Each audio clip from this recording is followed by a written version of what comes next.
Hello, everybody, and welcome to the GPVWC Superleague Lights, the first race of the season here at Melbourne. We are finally back after a few months of hiatus, and we're about to get racing underway again in qualifying. I'm here joined by Ewan Gale as last year. Ewan, are you looking forward to this race as much as I am? Absolutely, and it's great to be back for a start. Can't really believe that we're already back. It feels like only yesterday that we finished the season. So, yeah, back in Australia as always to start off, and looking forward to seeing who can get off to the best possible start. So 20 degrees air temperatures here over at Melbourne in Albert Park. Great circuit. I really love opening here. It does provide some good races in sim racing, maybe not so much in real life, but for sim racing, I absolutely love this track. We had some very interesting races already. Obviously, 2 races in Formula Challenge and 2 races in Super Cup as well, with some very fun and very interesting results as we are getting qualifying underway. Now, some new rules. We have private qualifying, I'm pretty sure for the first time ever in GPVWC, and that's quite an interesting rule change. 12-1 was the vote in favor of private qualifying, and that means that we won't see any blocking, we won't see any slipstreaming, which was the main reason for the rule change. So I'm very interested to see how this plays out. Yeah, and last season there were plenty of examples of teams holding other people up as they were trying to get themselves into slipstreaming windows, especially at some of, maybe not through Australia, but definitely some of the other tracks like Italy and Belgium later on in the calendar. So, yeah, it changes it up. It probably means that we will see the best of the best up the top on any given week. And yeah, it's probably a good thing. And it also means that instead of waiting a bit coming out of the pits, everyone should really come out of the pits immediately, because you don't have to wait for a spot on the track. You don't have to wait for people in the last sector where there's always a traffic jam. And it seems like everyone except Matti and Leonov are coming out of the pits so far. Actually, also April Carlsford and Saracino. Saracino comes out of the pits now. But we have a lot of new teams to talk about coming into lights. One of them is Neptune. We're looking at Johan Lindberg right here. Neptune obviously won the Formula Challenge titles last year with Martin Hemmingsen, who himself is racing in this championship, currently 7th. Obviously doesn't have a time yet, but on the timetable he is 7th. And they have Johan Lindberg and oh my god, I forgot already, but I'll check that out for you. But they have a very good team lined up here, together with a lot of others. Tex Racing, Matthew Williams did a lot of races last year. At the end, actually won as well. So we have very good names, as Johan Lindberg now drifting out of the final corner. But yeah, a lot of new teams. Pescara as well, Super Cup champions, Razor GP, all new to the series. And who do you think has a very good chance of surprising us all, Ewan? It could be any one of so many. Like you said already, the field is so strong. You've got people who've proven themselves in Superleague Lights before. We got people who are coming up from series below, like you mentioned, Hemmingsen. Yeah, Hemmingsen was so strong last season for Neptune. But yeah, we've also got people like Vopke Hoekstra, very talented, and he's proven that before. Alessandro Quintana as well, Yanis Volborn.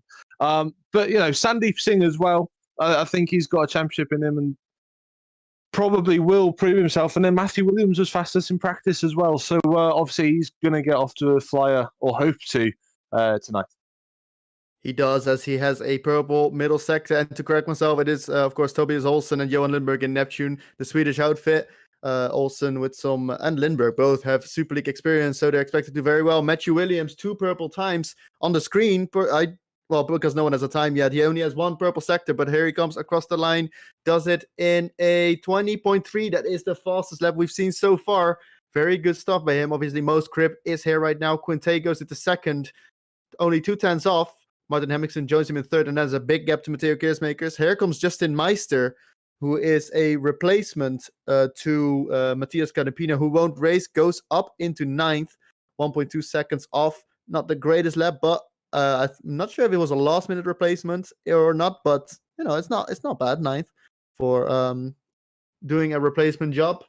I think there's a few people on laps, no purples being set. Dino Paolini is doing a decent lap. We'll see where he comes up on the timesheet.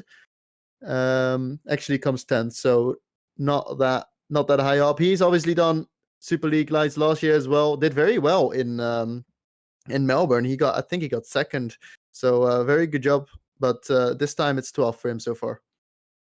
Yeah, absolutely. 4th to 10th at the moment, separated by a minuscule margin, only 3/10 between those 6 drivers.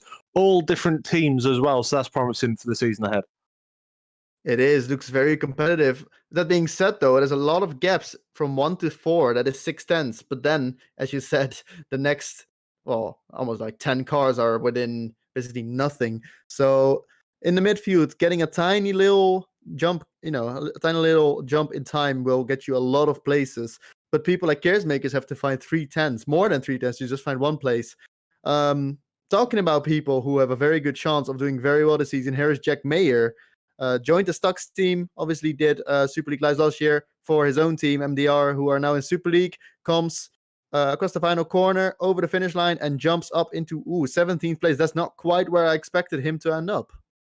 No, but again, looking at that gap, he only has to find a little bit more to get up into the top 10. So it's not a disaster for Jack so far. That's just the first lap, of course, only 5 minutes into the first qualifying of the season. What a fantastic looking car that Stax Racing car is there. It is. They always come up with amazing cars. Last year they had the astronaut on the side of the car. Astronaut rather. I can't really pronounce it, but it was an amazing looking car, and they always, just surprise. It's an amazing looking car, but we have a lot of amazing liveries on the grid. I may be biased a bit, but I really like the Pescara.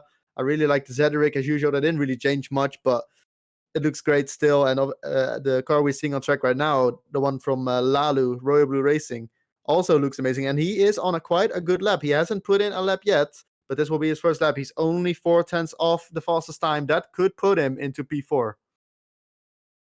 Yeah, it could, and that would be a fantastic place to start as well, first off. So, we know that Lalu's really good on his tyre management through races as well. So he's shown that from down the grid plenty of times. Will he be able to show it from further up the grid today? We'll be able to find out, but first, here comes his qualifying lap. Where does he end up? Will it be P4 or will he butcher the last sector? Ooh, that is a very bad last sector. And he actually ends up 15th. He lost 6/10 alone in that final sector. So that's not what you want. Last year, I think he sort of lost and actually had a very good drive. But as you said, he's very good on his tires, very good on race pace, but he seems to struggle a bit in quali. Now he just needs to figure out that last sector because 6/10 off, that cost him a lot of places. Yeah, it did cost him a lot of places in there as well. Deegan Fairclough up into 10th for the V12 Crossfire team. He's a fast driver, Deegan Fairclough. Did really well for Downforce in Formula Challenge last season. Jumps 2 series up into Super League Lights and goes top 10 straight away with his first lap. For sure, his teammate right behind him, Amari Watson, driving for V12 Crossfire, as we have a purple sector 2 from Matteo Keersmakers, 22.1. His first sector is also really fast, only a few hundred slower than Matthew Williams. So this could be a pole lap, but Matthew Williams is also improving. So let's see who can nail the final sector the best and potentially beat the time or go into pole position here. Yeah, got a good chance of it. Williams, like you said at the start, has had a great start, but Keersmakers was fastest in the final. There he goes again. So it's an improvement, 20.2, but it's not much. No. Keersmakers didn't have a great final sector, put himself into P4. Shame, because he had a purple middle sector as well, Keersmakers. So after Matthew Williams put a fastest first sector in. So it looks like that's where Matthew's making the time up. He's already, 2/10 faster than Kintai on that last lap in sector 1. So actually pretty even through the middle sector. And that's where those 2/10 are going by the looks of it. It doesn't. We are, not quite on board, but we're looking at Guglielmo. That's quite the handful name. First name, Guglielmo Matti, driving for the new entry of HG Esports Blue Bolt. I expect them to do well. They are a very well known sim racing outfit, and they are very good drivers. And I personally don't really know Matti too well, but P8 already is a very good, a very good result if you can keep that up. Looking at his first sector time, he is a bit slower though, so we'll have to have a nice 2 final sectors to get improvement in. And looking at other times, Sandeep Singh is on an improvement. Gonna see if he's able to pull that out as well, just in the final sector right now. As Matti actually improves in sector 2, so he could jump up the order. There's only a few hundreds for him to overtake Walborn. Yeah, exactly. And like I said, he's certainly got to go a few bits. He'll be in the top 6 as well. Duve Tapper now in 6th. And pitting, and obviously they'll come back out of the pits then for a final assault in the last 5 minutes. There goes Matty over the line, goes 8th. It's an improvement. I mean, Sandeep Singh actually improved and put himself in between Walborn, the tiny gap that Walborn and Matti had. But Matti jumped them both. So that tiny improvement, a few hundreds, actually got him 2 places and pegged to 8th because he was, I think he was he was 10th when before his lap. So that's 2 places gained. So that's not bad. The midfield is very close, and a tiny improvement like that is very crucial. Honestly, the whole field is now kind of close. It was a big gap between 4 and 5 earlier. Now it's the biggest gap is really 1 and 2. Williams seems to be dominating the qualifying session, especially in the last sector. He is just insane. Purple easily there. So we're going to see if people are able to match him there. But that's also why we saw the likes of Matteo Keersmakers earlier, 6/10 slower in that sector. Obviously, it's compared to Matthew Williams. And actually, Sandeep Singh, look at that. He's on 2 green laps, 2 green sectors rather, coming out of the final turn. This could be P2, but we know how strong the final sector is of Matthew Williams. Let's see if he's able to pull it off. Sandeep Singh doesn't improve, does he? 4 tenths again. No, he doesn't. Improved. He's gone up to 8th, but he's 4 tenths down in the final sector again. So you're absolutely right. That final sector is a technical sector. Of course, you're coming out of the fast left-right chicane midway through the lap. You've got 2 90-degree right-handers that are so critical on traction. Then you've got the left-hander into the final corner. And obviously, you need the downforce through the final corner to get the power down. But if you drift wide, you lose all your momentum down the straight. And I imagine that is what's happened to so many of them, is they're just not able to carry the speed through the final corner. I think so as well. And I can tell you, when you get down that sector 3, it's so satisfying. It is really so satisfying because the sector split is actually before, if I am correct, it's before the fast left-right turn. So that's actually involved. It's not quite like Formula 1. I'm pretty sure it's after the fast left-right turn. But in this version of the track, it is before. So as we look at Matthew Williams conveniently coming to the area where I was pointing it out, the sector split is somewhere around... Well, we're going to see it on the screen, are we? Somewhere around here. There you go. So this whole section... Again. There you go. 2 purple sectors is only... Well, it's only about half a tenth faster, but it's double purple, and we know how good he is in the final sector. Now the question is, was it just an amazing final sector, or can he do this consistently? Yeah, exactly. And that will be what the difference is when we come to race time as well, because obviously we've got DRS down the main straight. He needs to make sure that his final sector is consistently good to make sure he can stay ahead of the competition. And while it looked clean from the outside, but you never know how fast it actually is, will he improve? He will improve too. Well, I don't know. That was only a few hundreds, but 20.263. His sector 3 was a bit slower, but it seems like he can consistently do that very fast sector 3. Can Martin Hemmingsen do the same? Because he's on a very good lap. It's not quite the sector 3 that Matthew had, but he goes up into P3. Yeah, so close between Kinsey and Hemmingsen. There's only about half a tenth between them. But Williams, look, he was only 0.02 off his best sector 3 time. And we were saying about consistency, that's just about as consistent as you can get. Now, Wopke Hoekstra also on a very fast lap, but I think he might be struggling a bit more in sector 3 than us. We're about to see if he can keep this up. This could be a top 5. And there you go, 3 tenths slower. So that's only 8th. But 8th is good. I spoke to him a bit earlier. He wasn't too confident, so I'm sure he would be, decently happy with 8th. We know what a caliber of driver Wopke Hoekstra is. When he's on it, he should be the favorite. He's a very good driver. So that whole HM Engineering squad, really, they entered the season as a new outfit.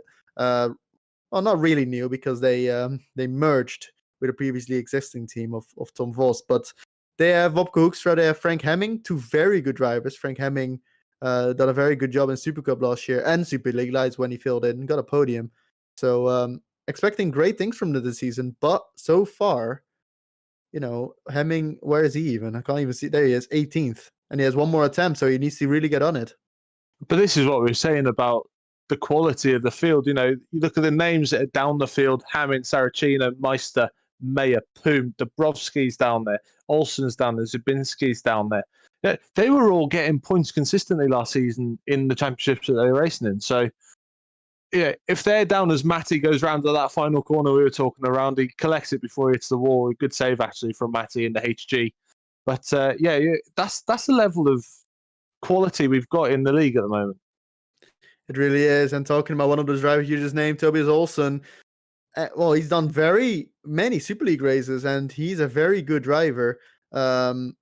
He's also done World GT. I'm pretty sure he's won races there. So very good driver, but it's not working out for him in this qualifying session. He's 19th. And I think that's qualifying over as well for Matti, because obviously you can't press escape on track here. You need to finish the lap, go to the pits, and then you can start a new lap. But there's just not quite enough time for that. I think Olsen and Matti are done, but most of the field isn't. Most of the field are on their outlaps. Not this guy though, Deegan Fairclough, green in sector 1. I'm not sure how old he is exactly, but he's very young. He's either 14 or 15. So that is very, very young. I'm pretty sure he's 14. That's impressive. So interesting to see what he can do here. He gets another green. And if you add those sectors and say, okay, he's going to maybe lose another 10th in that last sector, it would be about, well, P3. It could even be P2. But we know how good the sector 3 is. So let's see if he can keep it up. Absolutely, he races saloon cars in real life, even at his young age, and he's doing a great job. Like I said, he was fantastic last season, winning a race for Downforce in Formula Challenge, made 2 steps up, and looking on it as well. To be fair, for his first qualifying in Superleague Lights, where did he go? Up to 9th. Yeah, and he's only 6.5 tenths slower. But look at that. In the final sector alone, 4 tenths. I saw him overshoot the corner a tiny bit. But look at this guy, George Whitehouse. We didn't actually name him earlier this qualifying session, but he is very fast. And can he go up in the timesheets? Yes, he can, but it's not by too much. Again, 3 tenths in that final sector, but he goes up to P5. Look how close he was to Keersmakers as well. And look how close they are to Hemmingson and Kintay. There's less than a 10th between 2nd and 5th on the grid. Yeah, there is, and look behind as well. If you go from Hoekstra to Fairclough to Singh to Lalu to Matti to Walborn to everyone behind, really, there's only a few hundreds between each of them. So as outside the screen, Matteo Keersmakers was on a decent lap in P4, but he spun around. His teammate, Douwe Topper, now coming out of the right-hander here in the final sector. Can he improve? It's been an up and down lap. Middle sector, not the greatest. First sector was good, though. I think this might be somewhere, maybe a place improvement, but it's going to be hard. Can he nail the last sector? Yes, there you go. Exactly a place as I thought. And here is Martin Hemmingson missing something. Oh, I thought that was missing a rear wing. I thought he was missing a rear wing as well. So he must have had an off then on his final lap. It doesn't matter because he'll be P3. Singh got up to P8 at the end as well. Lalu up into P11, and look, the first driver that is more than a second off pole is P22, Justin Meister. So that's how close it is. It is very close. And Justin Meister, I mean, I don't know how short the notice was for this qualifying session, but he's done a good job. It's never easy to step in someone's shoes. So, it's not done a bad qualifying session. He's a very good driver. I've seen that in FC last year and in other series. So really good job by him. Williams, well, talking about doing a good job, that's insane. 0.3 of a second. Quite easily gets pole position. I mean, I expected him to be strong after last year, but 0.3 ahead of Quintay, that's impressive. Quintay as well, great job. All the names from last year that we kind of expected. One that I personally didn't expect to be up there was Keersmakers, P4. That's actually a really good job. Yeah, fantastic job. And he did decent last season in the Super Cup, and he's made the step up obviously towards the end of last season. Carried a bit of momentum through to this season and goes P4 straight away. Fantastic. And just behind him as well, Whitehouse, like you said, we didn't mention him at the start. Well, that's told us, hasn't it? Straight into P5 ahead of Duvet Tapper, who was pretty quick in qualifying last season. So plenty of talent up top, and this could be an exciting run into turn 1. The problem is that Matthew Williams looks absolutely on fire. Oh, he does, but let's see if he can keep it up with race pace. Last year, obviously, we had a bit of a rough start. We had a gigantic crash involving many, many cars in lap 1, turn 2. And obviously, we hope that it doesn't happen again. But, it is kind of, I remember it happening last year as well in FC. It happened in Academy this year. Or it might have been FC actually, rather. It happened in FC this year. So it's quite easy to overstep it with the dirty air in turn 2. So let's hope that doesn't happen again, because that could be a pile-up. All right, our qualifying results. Scrolling a bit too fast for me, but Matthew Williams was pole. There we go. It's back again. Matthew Williams was on pole with Quintay 3 tenths behind, and then the gaps between all the drivers are very, very small. Hemmingson P3, Matteo Keersmakers P4 with Whitehouse behind him. Topper done a good job to get P6. Even Leonov for Riva Racing on P7. The second Pescara, Sandeep Singh, slots in 6 times. Actually, there's a 1.5 times gap between Leonov and Singh, so there's a small gap there. But Singh 8th, then Wopke Hoekstra 9th, and the young Deegan Fairclough ends up in P10. Done a good job in his first qualifying session in lights.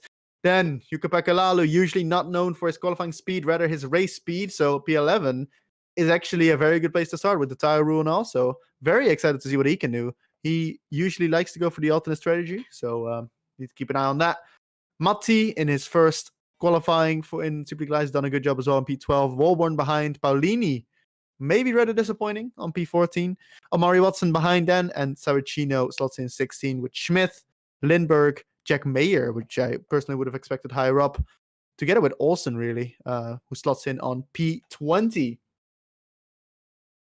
Frank Hemming, also one of the disappointers in my opinion. Then Justin Meister, Michael Teichmann, Heigo Poom, P24, Dabrowski, Ziubinski, the Poles.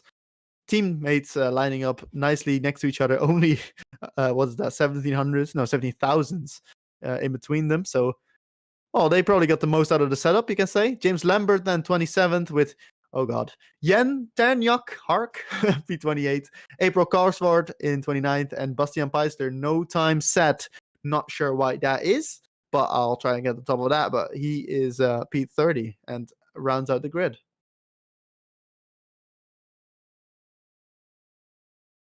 So that was the grid. We are going on the way for warm-up. We will be back in about 5 minutes, so do not go anywhere. We will have many action.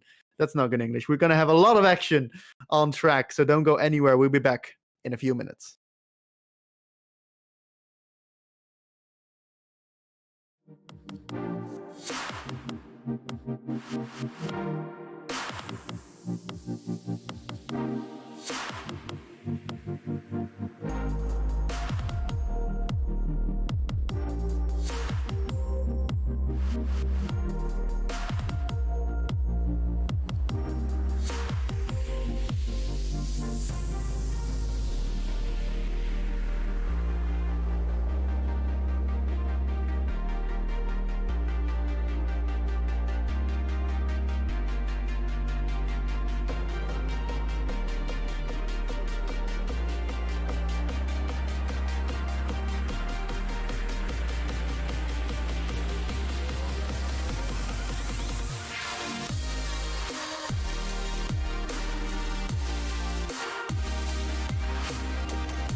Welcome back, everybody, at the first race of the season here at Superleague Lights.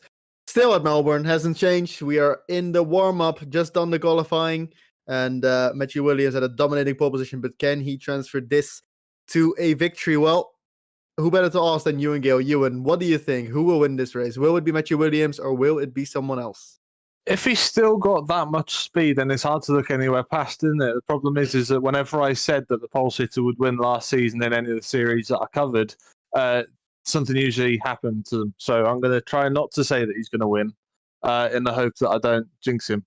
But yeah, so they're up for warm up, and he's actually not fastest. But obviously, I mean, you're in a better position to talk about it. You know, what do they do in the warm up? What are they trying to achieve in the warm up? Are they trying to get used to a heavy fuel load, or are they just having a bit of fun trying to de-stress before the race?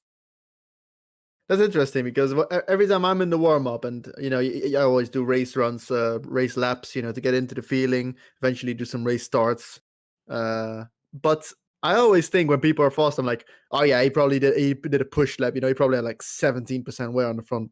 That's what I'm thinking. Oh, he used DRS probably, and that's how I'm playing. So you don't know what people are using in this warm up. But Douwe Topper looks fast, Sandeep looks fast, but you don't know. Maybe Matthew Williams doesn't quite have the race pace that he had in quali, but you don't know. You can't tell that from him being 4 turns off. That doesn't mean anything.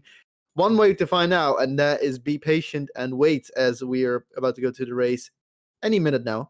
And I'm very interested to see, because he showed amazing pace last year, but we have so many people who did the same. Sandeep Singh, Douwe Topper, Wopke Hoekstra. He didn't drive as much last year, but he is very fast, but he's starting quite a bit back.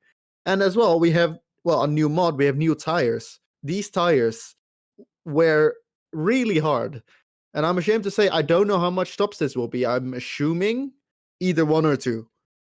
I'm suspecting 2, but I just don't know. It actually makes it quite kind of interesting for me. What do you expect, Ewan? How much stops do you think will be the better strategy? Well, going on what we saw last year, obviously, I know, like you said, we got new tyres, so it will change a little bit. But going off last year, I think Melbourne was one of the one-stop races. There were a few where the two-stop sort of came back and gave people a chance. So I'd expect that Melbourne will still be a one-stop. But obviously, we're talking about how critical traction was in the final sector earlier on, and obviously a little bit towards the start of the lap, going through the car park, T3, 4, and 5. So it might be worth a punt if you're down the grid. Maybe stick a softer set of tyres on towards the end and try and work your way through, especially if you're fighting for the bottom points positions. It'll be interesting to see what people do. Obviously, we've only had, 2 or 3 pre-season tests. It's the first time people are going into a race weekend or a race day with these tyres. So I imagine they're going to be learning how the tyres fare through the race distance as much as we are in commentary. Yep, absolutely. And from experience, I know that they wanted to make 2 or 3 stops. I highly doubt there will be 3 stops, but I suspect that a 2-stop will be the main strategy here, purely because the tires were so hard. Then again, if you can make a 1-stop work, it could be huge, because overtaking at Melbourne is not the easiest, to say the least. There's not a lot of overtaking opportunities, but it is definitely possible, as I found out in 2018, sadly. So we are going onto the grid. Matthew Williams still on pole. We'll go through the grid soon. It's going to be interesting to see what people start with, especially people like Lalu. He's just outside the top 10. He has a free choice of tires. So I'm curious to see if he will do the reverse strategy and not. But obviously, R Factor 2 likes to be glitchy, so we're only able to find out later on in the formation lab, which we will have. But we'll go through that once we get to it. I'm very excited, Ewan. I just see the cars lining up on the grid right now. I can't quite see the countdown for the formation lap until with this new UI that the R Factor 2 has sadly brought out to us. It's not that great, but it's not the best. But I can't see a lot of things anymore. But luckily, we have our cameraman Alex Skinner to tell all about the happening on the track. And here we go then. Matthew Williams off for the formation lap at Melbourne. Talking about Alex Skinner being useful. Put up the grid. There we go. Matthew Williams on pole position ahead of Alessandro Quinte. Not very close, but P2 is very nice for Quinte. Let's see if he can do anything about the very fast Matthew Williams. Not fast enough. Martin Hemmings in P3. Matteo Keersmakers in P4. George Whitehouse in P5 with Dawood Tepper 6th. Evan Leonov 7th. Sandeep Singh 8th. Bobko Hoekstra 9th. Vegan Fairclough in P10, solid qualifying. And then the first of the people with an opportunity to start from any other tire is Jacopo Lalu with Guglielmo Matti in P12. Then Janus Wolborn 13th, followed by Dino Paolini, who got a podium here last year. So I expect good things from him from 14th. And Amari Watson, Giuseppe Saracino, Pascal Schmidt, Johan Lindberg, Jack Mayer in 19th only, together with Tobias Olsen on P20, with Frank Hemming then and Justin Meister, the replacement for 86 E-Racing. Michael Teichmann 23rd with Hago Poom right behind him. Mateusz Dabrowski and Mateusz Zubinski, the Polish teammates, with a very nice looking PLS Hyperion esports car in P25 and 26. Then James Lambert and April Korsford in the nice Cosmo, actually also teammates together. Then Jan Kark, I think that one's harder than Guglielmo in P29, and then Bastian Feisler in the very final place. And I don't know why still. He's a very good driver, so something must have gone wrong because he didn't put a time in, but there he is in the last position. We are on our way to the grid. We are in the final sector. What do you expect from lap 1? Do you expect chaos? Do you expect, reasonable driving? What do you expect? Chaos, because it's the start of the season, everyone's pumped up. You know, they've waited a few months. Everyone's ready to get going. Everyone wants to make a good impression. A bit of adrenaline flowing. It's quite a narrow track as well through turn 1, turn 2, and turn 3. So I'd expect a little bit of chaos. Well, if it's anything like last year in Superleague Lights, then you'd be right. Or last week in Super Cup, you'd be right. Especially race 2. That was very interesting. I saw some people complaining about losing downforce when a car in front spins, something like that. We've got a gap in P10, Liam. Gap in P10. I think Fairclough is not on the grid. Neither is Turnian Hark at the back. Good spot. Tegan Fairclough starting from the pit lane. He's coming out now, but the lights are already going on. He's still in the pit lane, but 4 lights are on and 5 lights are on. We're about to go underway, and there they are. They're off. Not a good start from Quinte, it looks like, and a very good start from Matthew Williams. He's got everything under control. There comes Martin Hamilton already outside of Quinte. He tries to stick it, but no, goes onto the grass, and now, he's going to get swarmed by everyone. Matteo Keersmakers gets forced wide, and Singh on the back of Leonov here. It looks like a clean start so far. Martin Hamilton tried around the outside, didn't quite work, and there is Singh, gets, or tries to get, sorry, this is Matteo Keers. No, who is this? This is Singh, and he's fighting on track. And he keeps the position there, but it was a very tight start. Martin Hemmingson tried to move. It didn't quite work. No, he didn't. It was a bit of a frantic start. It all happened with P2 and 3 on the grid, getting away slightly slower than Williams, who just took off like a rocket, and that just caused the concertina through turn 2, turn 3. And then everyone thinks that they've got a chance then because they've got slower people ahead, causes you 2, you 3 wide into that tricky turn 3 hairpin. And but yeah, pretty well behaved, really, wasn't it?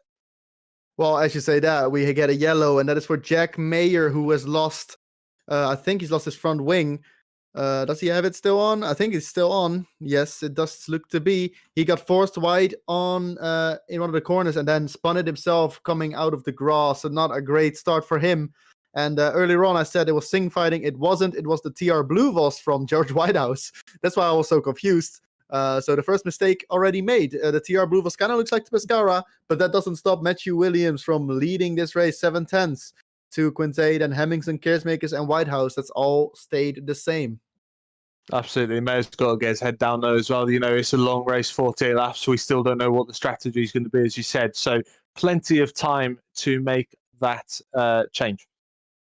One DNF already, and it is Deegan Fairclough. I'm not sure what the issue was. Didn't do the formation lap and didn't do the start of the race, didn't start from the pits. He's out of the race already. That's very unfortunate, starting from P10. But, it's promoted people like Jukapela Lalu up a place. And start talking about those guys. Lalu not starting on any other compound than the softs. He's on the softs. Jannis Wolborn in 11th is the first guy not on the softs, and he is on the mediums. Yeah, and look, Frank Hamming on the hard as well. So that's interesting. Already got 3 different tyre compounds through the field. Yeah, it's going to be interesting to see which tire is the best. If people opt to use, if it's going to be a 2-stop, will it be soft, medium? Will it be soft, hard? I don't know. It's going to be interesting to see what the best tire is. But for now, it seems like Williams is in control and not a lot of movement. People taking it very, very safe in this opening round. And rightfully so. There's barely been any position changes. Most of it's been Deegan Fairclough not participating. So a calm start. They're starting to get a little gap from Topper to Leonov. So maybe Leonov, taking it easy, or maybe not quite being able to follow. As Matteo Keersmakers sets the fastest lap, but it's only a 10th faster. It's train time so far. Yeah, absolutely. And just for people who might be new to the series, obviously the cars are now on heavy fuel compared to qualifying where they're pretty much as light as they can go. And that means that we're seeing lap times are about 4 seconds slower. So Williams has just done best lap time. He is 4 seconds slower than he was about 20 minutes ago. It is. It's not quite Formula One levels where they're just like 7 seconds, 8 seconds more slower. So, but still 4 seconds is quite big. You need to manage those tires. Let's say hypothetically Williams goes up into the distance 5 seconds now. Okay, but then, his drop-off will be huge. It could be. You don't know. Maybe it's just as good pace. But, the tires, you need to keep them in check, especially this year. The wear can be so high. And honestly, if you want to do a one-stop, when do you want to go in? Like lap 20? Probably a bit earlier. Probably like lap 17. But I'm pretty sure that will be difficult to achieve. Yeah, but what Williams has got the privilege of doing by qualifying on pole is he now can dictate the pace of the race. It's quite twisty, isn't it, in Melbourne? So, it's going to be difficult to follow through a turbulent air, and that will scrub your tyres if you're in second, if you can say, and everyone behind. So Williams has got the easiest job to look after his tyres because he's got no outside influences. It's just what he does. Everyone else have got to put up with the dirty air that they're following him. That's adding to their workload when they're looking after the tyres. So really, Williams is already one step ahead. He is, and he's dictating the pace, but it's not quite slow pace. Look at the gap that Leonov has. It's already 6 seconds. Tupper is 2.5 seconds in front of him. Actually, just about 2 seconds. So there's a bit of a gap falling there. But the top 5, the top 6, rather, sticking along nicely. And it's lap 3. It's lap 4 now. So DRS is open. Now it's time to see if Quintet can make a little move. Oh, out of screen. Matthew Williams went a bit wide there. That's a new thing as well. Cut tracks are now dictated by the game. Matthew Williams hits the grass. He's taking the limit of every corner, but that's what great drivers do. So nice to see, as long as he doesn't overstep his boundaries. Quintet seems to be taking it a little bit easier. Matthew Williams really finding the limit of the car. Yeah, and of course, that might just be coming from him trying to keep the same minimum corner speed whilst not putting as much steering input into the car because he doesn't want to scrub the front tyres, especially. So, that might not necessarily be him absolutely ragging the tyres as Tapper does the fastest lap of the race, 123.8 down in 6th position. That is very fast, but we need to see if he's able to, it's going to be very hard to overtake George Whitehouse in front because, he has DRS as well. He has Slipstream as well. Where are you going to do it? That's the issue with these DRS trains, and something, that the league has been trying to solve, but obviously that you can't ever, solve it completely. It's a very hard issue to get rid of, but they've done their best with new rules and new mods. So Gonna be interesting to see how that plays out. Ooh, Quinte gets wiggly there on the exit. Seems to be fighting the car a bit more than Matthew Williams, but Matthew Williams, on the other hand, seems to be trying to find the limit of the track a bit more. So that's quite interesting to see. And I'm not sure if this track is even front or rear limited, to be fair, because I think it varies per driver. Yeah, varies per driver and varies per sector as well. You're going to come into a traction limited through the right-hander there. Now another right-hander. This is where the fronts get scrubbed. Now we're going to heavy braking, traction out of the left-hander, and then a bit of everything through the last corner, which is traction and understeer city. So it really is anyone's guess what tyres will go off first. Really, it's front left and rears, I think. Front right should be all right. I like that. Instead of racing at Albert Park, we're racing at Understeer City. I like Absolutely. it. It's been a calm start. It's not what you expected, what you told me earlier in the formation lab. I think it's been calm because I said it would be chaos. Yeah, well, can you say it's gonna be boring? Because then it's gonna be exciting. Go ahead. Well, I'll give you some time. Well, go on then. Well, what I'll say is that Williams is just dictating the speed of this race, and he's not really pushing himself. He's not the fastest on track, even though we know that he's got all of the pace he needs. But he's just eked out just ahead of the RS time, and Alkins, I guess, back underneath that. So it's interesting to see, actually. It looks like the Pescara, like it was in Super Cup last year, the Pescara looks as if it's got quite good straight line speed. It does, and Melbourne obviously a track where you want high downforce usually, but it's definitely possible, especially with the new mod, to go for other options. As you said, he wasn't the fast on track, and he actually was last lap he was. But if you compare the times, 24.0 for Matthew Williams, then a 24.1 Quinte, the slowest out of the top six, 0.0, 0.0, 0.0, 0.0 for all of the cars next to him until Dowd Tepper. And then actually a 24.9 from Leonov. So Leonov not being able to follow this pace. And now here we go again. A 0.5 for Williams, 0.4 behind him, then a 0.5, another 0.3, a 0.2 for George Whitehouse and Dowd Tepper. So they're getting closer. The gap between 1 to 6 now is 3 seconds. Yeah, absolutely. And look at the gap between Kinsey and Williams. It gets down to as low as 0.4 into turn 3. Now we'll go through the snaky midsection of the track, and it will go way back out to almost a second as we got yellows in sector 1. But this gap goes all the way out, especially into the chicane. And then you've got another 2 straights with the fast chicane. It will come back down a bit, which will give Kinsey DRS. And then it'll be right up to the back of Hemmingson again into 2-3 on the next lap. So really interesting to see the different strengths of the cars so far. And obviously this will come into play as well when we get to pit strategies. Will Kinsey go early if he can make a gap to get in early and maybe try and undercut Williams? That'll be when we see what both drivers can do. Frank Hemming is in serious trouble as he spun out of turn 2 on the traction. He went a bit too wide and decided to still power on the throttle. So that spun him into the wall, and he has no front wing now. His race is compromised, but you never know what happens. He could make it back into the points with an impressive drive, but it's not looking very nice so far. He's trying to struggle his way back into the pits, and he won't retire the car, it seems like, but, well, it's not looking good for him. Oh, Quinte is super close. Oh, sorry, this is Singh. Was very close to Leonov coming into turn 1. And now he's under attack from Wopke Hoekstra, but he decides to cut off the attack here. Singh seems to have more pace into the car than Leonov, and not surprising because Leonov is like a half a second slower than the top 6 at the moment per lap. Yeah, he's got no pace, but we don't know whether he's trying to extend the stint. Like you said, we're sort of in between a 1 and 2 stop race. If he's trying to extend it to a 1 stop, that would explain why there's that gap in the lap times. Shame for Frank Hammond as well. So a bit surprised, maybe a bit of frustration, as I think that's Lally looking at Wopke into the chicane, doesn't come off, and actually he'll lose time now down the next 2 straights for that. And that's what Singh also has. He tried to move. Well, it wasn't really a move, but he was very close to Ivan Leonov, and look how far he's behind him now because he outbraked himself, because he had that dirty air into the braking zone. He's now, well, almost a second behind Leonov. He might not even get the DRS anymore. So you need to really time your moves well, and Singh hasn't done that this time around, and neither has Lalu, but Lalu still kind of close to Wopke Hoekstra. Of course, what we're saying with the high wear on the tyres, we're already going to start to get a little bit of a loss of grip offline. You're going to lose speed because you're taking a tighter angle into the corner, and then you're losing on traction as well because you've got no grip in the tyres from going offline. So it's a vicious circle when you sort of have a half-hearted lunge down the inside of someone. You've really got to make sure that you know you're going to make that.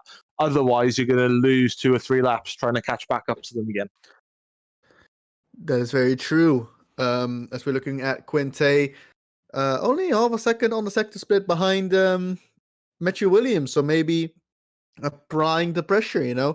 Last year we in Super Cup we had the battle between Quinte and Leon Bach, and it was a very interesting tire wear battle all the time. Who pit first? Who had the better tire wear? And it's quite apparent. It kind of differed between race to race who had the better tire wear, and seems to be, as Quinte had a little wiggle. I'm not sure he was trying to make a point there or just had a bit of vibrations, but it's going to be interesting to see who has the better tire wear between Williams, Quinte, and really the entire top 6, because they're still within 3.2 seconds. Better tires are going to play a huge role, and it may look like Quinte has the upper hand now, really applying the pressure here to Matthew Williams, but you just don't know if Williams is still preserving or if this is all he got. Well, absolutely. And, what you were saying about the Bach inside battle is almost exactly the same. You had Bach, who used to run a bit more downforce on his car, and then you had the Pescara, who would go a little bit less downforce, have faster straight line. It's almost a carbon copy here. So what is going to be interesting is where do they lose the tyres? And like you were saying earlier, is it going to be front limited or rear limited? It will depend on the setups of the car. So at the moment, if you pit, you're in all sorts of traffic because 25 seconds gets you to 19. So if you pit now, you're going to be in all sorts of trouble. You need to create a bit more of a gap. Now, Leonov's helping that because he's holding everybody up behind him. How long can they go? How much of a gap can they make in the next 5, 6, 7 laps? That's going to be key to trying to win a pit stop out. Yeah, it's a very good point, because the people that are going to be annoying for these front runners are people like Yannis Walborn, Saracino. I'm just looking through the field to see who is on the mediums or hards. Omari Watson. They're all going to be ahead. Justin Meister, Michael Teichmann. They're all going to be ahead if they would pit right now. And they are cars that they have to overtake, and they won't be pitting for a while because they are on a harder tire. So that's going to be crucial. I'm sure they have engineers to tell them all about it. But sometimes you just can't help it. If your tires are dead, you have to pit. Or, usually you have to pit. Otherwise, you're going to lose way more time. So it's really about managing the tires to get to the point where you're safely pitting. But you can't make it to lap 30 if you have to. The tires give up at one point. So I'm expecting the first round of pit stops, honestly, starting in 2 laps, I would say. Yeah, what they've got to make sure they do is they get in and out ahead of Justin Meister in 19th. He is at the start of 7, 8 cars who are all on those medium tyres. At least if they can get out ahead of Meister, Olsen and Schmidt are going to pit. You'll only have Watson, Saracino, and Volborn ahead. That's manageable. If you get into that group of Meister, Teichmann, Poom, Dabrowski, Zabinski, Paisley, Lambert, then you've got a whole world of pain that will last a good 10 laps. That will almost ruin your race straight away. April Koswald is the first with a regular pit stop. Goes from, I'm pretty sure, P26 to P28. So, goes onto the soft tire. So that's a soft pit stop, if I'm correct. I will check that to be sure as we look at the leaders. It was, yes. So that's going to be a 2-stop. That's already certain. So that's good. We know that 2 stops will be used. I was expecting it already, but it's good to have confirmation as I'm looking at the leaders and they are not budging. They're all, they're going to keep driving. Leonov as well. He has a massive gap in front of him. It's about 7 seconds, Leonov, that he has to Tapper. And there's a few cars stuck behind him. So Singh, as we have a yellow in sector 2.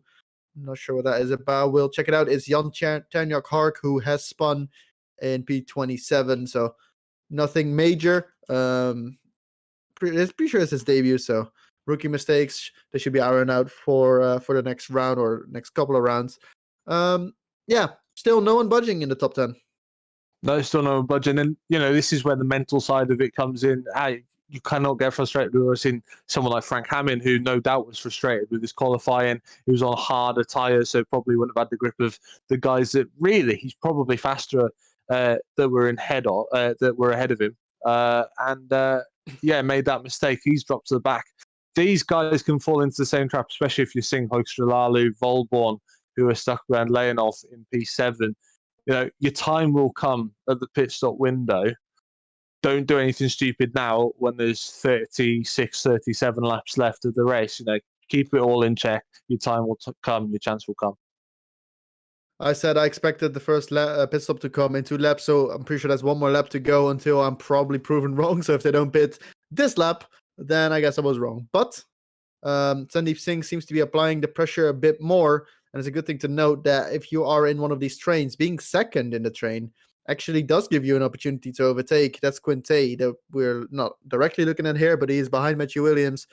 He does try to apply some pressure, but people behind him they don't have no chance. Martin Hemmingson, he has to, unless Quinte makes a mistake, there's no way he overtakes on the straight because Quinte has the DRS and the slipstream from the car ahead. There's just no way you outspeed that, even though you have a double slipstream. So Quinte is the one that has to make a move. And similarly, in the other train, starting at Ivan Leonov, it's Sandeep Singh who needs to make the move. So the Pescaras, they have to, if they want to get past, they have to make this move done. Yeah, just having a look at pit stop times and what Carlsbad did in the pit stops. I think if Williams and Quinte want to be absolutely sure of beating Meister out of the pit and fit into the little 3-second gap between Meister and Olsen ahead of him, they might need to do 1 more lap. It'll be interesting to see if anyone peels in. No, they won't. So 29 seconds back to Meister, probably 32 second pit stop, and they're about 1.5 seconds faster than Meister at the moment. So they've, probably 1, maybe 2 more laps. Yeah, and it's interesting to see once someone goes, what does the rest do? Do they follow? Do they stay out? Because if you have saved those tires, can an overcut work? As we are looking at saying he's a bit frustrated, but I imagine at least, but he can't get through. There's not enough top speed in the Pescara right now. And, he tried it, but it wasn't quite enough to make the move there, and he's still stuck behind Ivan Leonov for 7th. I don't think you'll see anyone do anything too radical as they go side by side through turn 5, round outside. What a move! Fantastic move. What a move from Singh. He's finally passed, and how did he do that? That's very impressive. Looking at the replay myself, it was a mistake from Ivan Leonov. I was actually just looking away. I didn't quite see that. And there you go. That's Wopke Hoekstra also having a look. Not quite getting past, though. But yeah, a mistake from Ivan Leonov allows Sandeep Singh to make this very ballsy move and gets up into 7. Now, let's see what pace he can run because he's got 17 seconds. He's 17 seconds behind the leader right now. I mean, looking at Leonov after the move as well, he was squirrely out of a few of the corners, so that's got rear tyre wear written all over it to me. Stop? Question mark? Yeah, I think you might need it. Matteo Keersmakers and George Whitehouse. There you go. So, wasn't quite right with my predictions, but close enough. Here they come. What tires do they go on? Is it the soft? Is it the medium? Is it the hard? It looks to be the soft tire for George Whitehouse and the medium tire for Matteo Keersmakers. George Whitehouse is on... he's also on the medium. So they're both on the mediums. Leonov in as well, so it probably was tyre wear that caused the few errors there. There we go. Battle as La Luna. Is it? Yes, he goes on the inside. Wopke Hoekstra, pretty sure defense very nicely gets the switchback done, and Hoekstra stays in front. Lalu, does he have tires left or more tires left compared to Wopke? And right on the tail is also Jennis Wolborn on the medium tires. He sticks to them.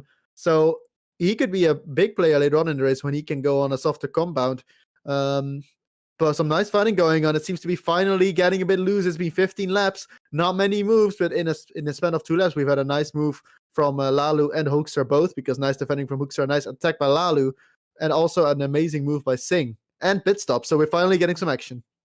Yeah, absolutely. Lalu was so close to getting that move done, probably 10 meters too late in the braking zone, and now the medium tyre runners are looking really good Everyone at the in. moment. Quinte in, Hemmingsen in, and Tepper in. Tepper lost a lot of time, 2.5 seconds in the last few laps, so his tires seem to be a bit shredded. Either that or he made a mistake, or both of them, I don't know. The rest seems to be staying out. Lalu, Hoekstra all staying out. Matthew Williams also staying out as in the pit lane. Tepper also going onto the mediums. Quinte and Hemmingsen are so close in the pit lane. There comes the attack from Lalu along the inside. Breaks late, turns it early, and a nice move done. Lalu gets the position up into provisional P2. Yeah, good move. And all the leaders are pitted now. We're all in this mess as round the outside goes. Oh, drift. Couldn't get it done, though. And that's the problem. You get out onto the dirty side of the track, and we saw Lalu do it the lap previous, and you just lose all your grip. But Volborn unlucky there. Now Matty all over the back of him. Martin Hemmingsen has also passed Alessandro Quinte in the pit stops. I'm pretty sure they came out almost side by side, but Quinte had to line into turn 1, so he must have made a mistake or a bad exit. Hemmingsen has passed him, and now can they do the undercut? Williams has stayed out another lap. Will he go into the pits now as he come through the final sector? What Williams will get away with is that his rivals have all come out in this battle. Whoa! What a move along the inside. There it goes. Who's that actually? I can't even know. That's actually Singh as alongside Matti, is it?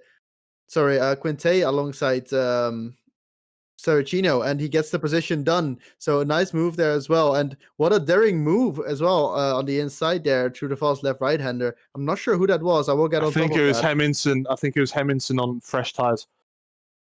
Yeah, and actually that exit on Matti cost him a position to Sing as well. So they both, to Quinte as well. So they're both slicing through the field. Bobke Hoekstra pits. That was needed because he was losing so much time. But Matthew Williams stays out. So interesting. So Williams must have been able to, as we were saying earlier, look after his tyres a bit more without any dirty air, and try and extend. And that will just give him a few extra laps on the next stint. He'll have a fresher tyres for longer, and will pay dividends as long as he comes out with enough of a gap. So we have a very weird order now. It's Williams who is leading, and Lalu provisionally P2, Woburn provisionally P3. Williams come out ahead of everyone. That is huge. And I think he's going to run away with it. He is on the mediums. Can he last that for another 32 laps? I'm inclined to say maybe. That's close, but I think he could. He's got enough of a gap to look after the tyres, isn't he? So thinking that it will be a one-stop, he's got enough of a gap to look after tyres. But this is all because his rivals behind didn't have enough of a gap to get out in front of the chasing pack, and that is really costing the race, as we said it would. Yeah, now we need to keep an eye on the medium runners, see how much laps they can do on those medium tires, as Lalu pits on the softs. So he's also going probably onto the medium tires, as basically everyone has done. So he's gonna be trying to make up some places because he's losing quite a lot now, but a lot of people still have to pit. Oh, Jannes Walborn goes wide as we're looking at Martin Hemmingsen doing a nice move on the inside of Dino Paolini, but further up ahead, Jannes Walborn slid off the track a bit, didn't lose track position, but his tires look a bit overheated, if I say so myself. He's struggling. Yeah, and that comes from all the battling he's been doing over the last few laps. When you're in a battle, you're always an extra 5-10 meters on the acceleration, an extra 5-10 meters on the braking, and that just puts a bit more load through the tires, heats the tire surface up, and that's when you get your sliding, and it's just a vicious circle of more temperature, more temperature, more temperature. Can we just say how well Stocks Racing and Matthew Williams have planned out this pit stop? He's gone from the lead to the lead. He's already got a 5-second gap to P2, let alone to Martin Hemmingsen. That's his direct competitor. He is set for this race. This is Matthew Williams' race to lose. And it's all, well, not all because of the pit, because of the strategy, as actually Woburn goes into the pits on the mediums after 17 laps only. And joins him is actually Dino Paolini, but he's on the softs. So that must be then Volborn racing hard to lose that much tyre grip on the medium, surely, because what's he done? 2-3 laps more than softs? Yeah, not much. And Hemmingsen now going for the move for his position back, the position that he wants and deserves. Matti tries, well, he doesn't really fight it too hard. He knows he's not winning this battle on those old softs, doing a very good job of preserving the softs, by the way. He's still on them. And Martin Hemmingson, as we see, actually a yellow flag. I saw a position change with George Whitehouse. Pascal Schmidt as well, side by side with Matteo Keesmakers. Matteo Keesmakers has done the move outside our vision. Nice move around the outside. So goes up into P9. Pascal Schmidt still hasn't stopped, so he's on those old tires. It was bound to happen. And now it's time to wait for Quinte to overtake Matti, because I reckon that's a matter of time, really, because he's just on these old tires, or Matti pits. Yeah, and Matti looked as if he had a pretty sensible head on and picked his battles as well. I think it was Hygo Poon, by the way, who had an issue in Sector 1 for TTF. He's dropped down to 21st position on the medium tyres. Lucky. Missed that one, but that doesn't stop Matthew Williams from completing lap 20 of this race, and he is fast on a 24.0, 23.8 is about his pace. So very good pace, and he's got a massive gap, 7 seconds to Martin Hemmingson. Now the top 2 is finally restored. Is it too late? Is it too little, though? 7 seconds, but I mean, we've seen weirder things happen in Superleague Lights. Interestingly, Volborn's just made a move on Hoekstra on his new soft tyres. So let's see how that strategy plays out. Now up to 14th is Schmidt and Basti Peisler pits. And interesting to note that Singh has actually won quite a considerable amount of time to the guys ahead. He's still ahead of Leonov, but he's he's about 5 seconds behind Matteo Geersmakers and Dawood Tepper, and basically this whole group. But they're still losing time. Singh is winning time onto them because they're still stuck behind the slower runners on the mediums that haven't pit yet. They need to get through as soon as possible, really. Yeah, and of course, Whitehouse and Tapper were the first 2 to pit out that group as well. So they've had an extra lap of pain in the traffic. So that 10 seconds that Singer's made up is probably because he managed to go that little bit longer. As I'm looking at Quinte right now, as we are looking at Quinte, trying to get close enough, but it doesn't matter because Matti pits. Finally, 21 laps on the softs. That's no small feat. And he's done a very good job on that. Now, I'm pretty sure he's going to do a one-stop. About the rest, we are pretty sure they will. But I wouldn't be surprised to see some two-stoppers. So we're going to have to see. The top 3 is restored. We have now our actual top 3 without pit stop. Matthew Williams leading.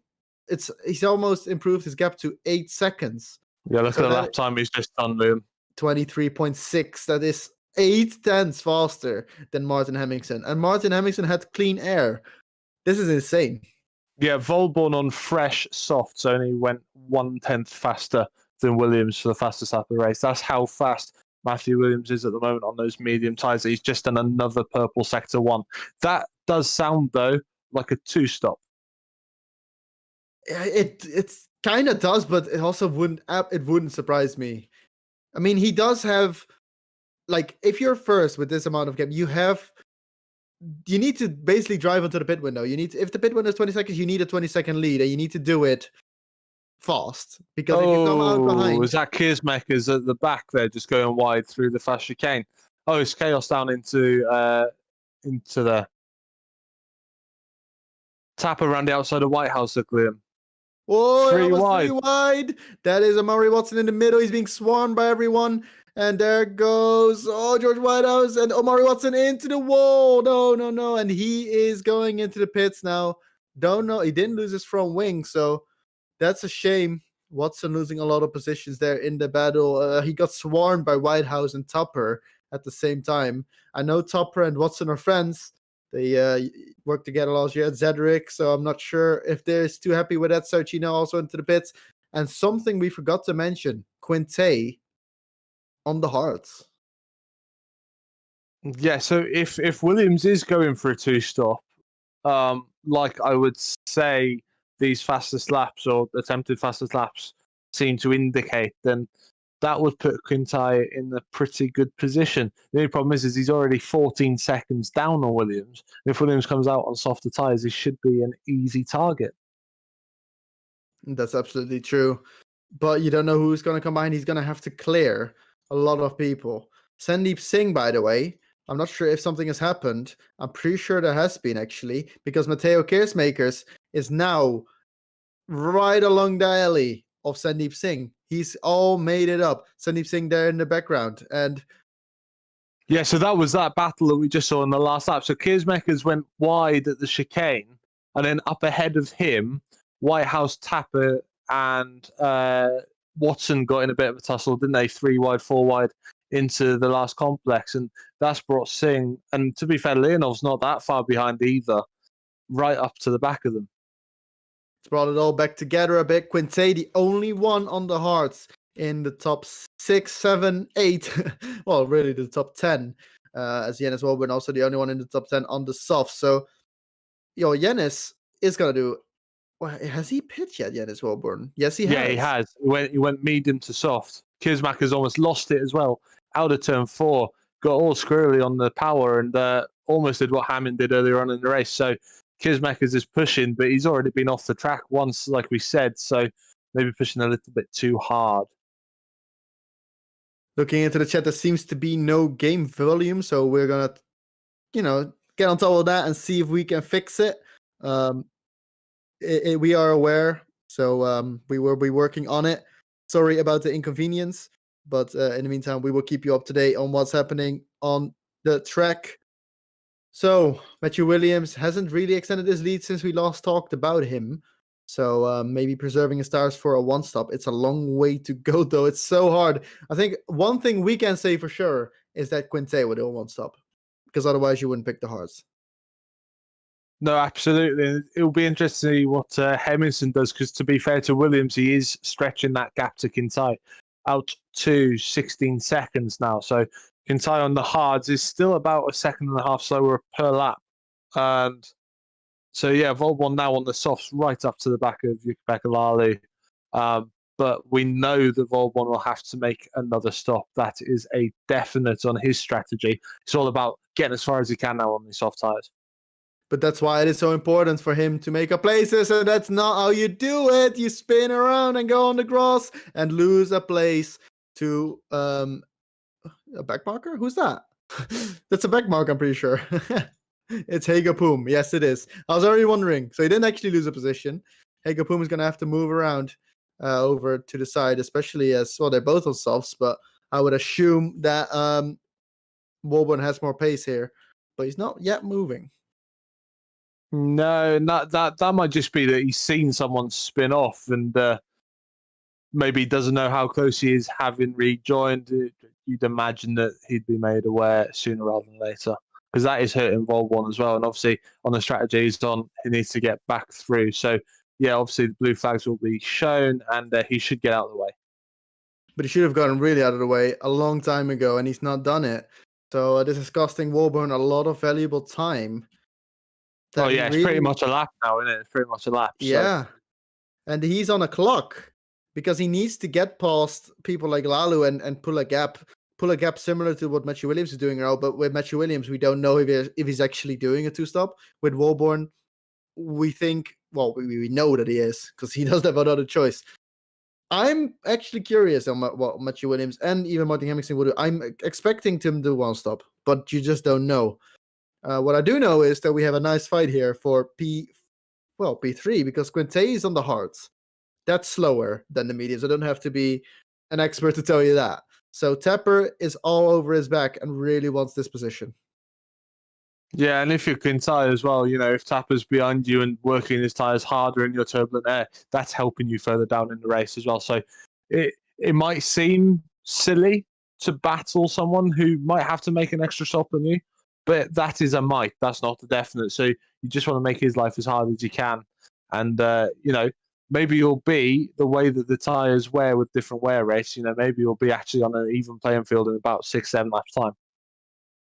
And we're seeing the gaps on the screen. I think R Factor may be a bit buggy because my in-game says 17.5. I'm not sure which one to believe, really. But it's about 18 seconds. And that is very close to the time that he needs. Quinte, not fast. The last lap of Matthew Williams, 1.3 seconds faster than the Italian. Oh, there goes Tower Tapper into the wall. That's the end of his front wing, and that is not what you want. He was pushing so hard to get that position. Tried to get a good exit, but it was not quite the exit he was hoping for. Overcorrected it and into the wall. Yeah, it's pretty much the worst place to lose your front wing as well around this track. You've got to go the whole way around back to the pits to get a new one, and he'll lose so much time. And that is just losing downforce in the dirty air through the quick right-left of turn 1 and 2. Yeah, no, he's just cruising along the way. Absolute disaster strikes. He's going to drop outside the points, I'm pretty sure. Well, he will be doing a 2-stop. We figured that one out at least.